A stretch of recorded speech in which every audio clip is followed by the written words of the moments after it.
గిదేనయ్యా మన Banjara hills Maheshwari town. గీడ చూసినారు కదా, ఇది ఎక్కడనో కాదు మన హైదరాబాద్లోనే. మన గవర్నమెంట్ పనితీరు గిట్లుంటుంది. మళ్ళా చూసిండ్రా మోరిలా లారీ ఎట్లా దిగబడ్డదో, ఉన్న చోటు నుంచి ఉన్నట్టే అట్లాగనే లోపల పడ్డదన్నమాట. దానికి నిర్లక్ష్యం ఎందుకు అనుకుంటున్నారా? కింద మోరి ఉంది, 12 అడుగుల మోరికి పైన రోడ్ వేసిండ్రు. ప్యాచ్ వర్క్ ఏమో ఇది.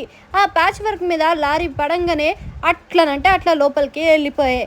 ఈ లారీని దీశుడు పని మీద ఉన్న శ్రద్ధ కాస్త గా రోడ్డు మీద పెట్టుంటే ఎప్పుడో మంచిగుండు.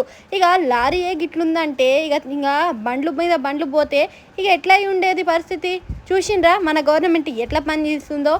గవర్నమెంట్ ఏదొచ్చినా సరే రోడ్లు మాత్రం మంచిగా ఉండాలి. అందుకనే అంటారేమో రోడ్లు చక్కగా ఉంటేనే ఇల్లు చక్కగా ఉంటాయని.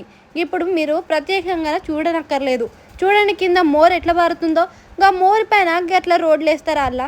ఇక రోడ్ల మీద లారీలకు గిట్లా పోయినాయంటే ఇక ఇండ్లు కూలిపోవడానికి ఆశ్చర్యం అక్కర్లేదు. ఇంకొన్ని రోజులు అయితే ఇండ్లు కూడా కూలిపోతాయేమో గీళ్ళు వేసే రోడ్లకి.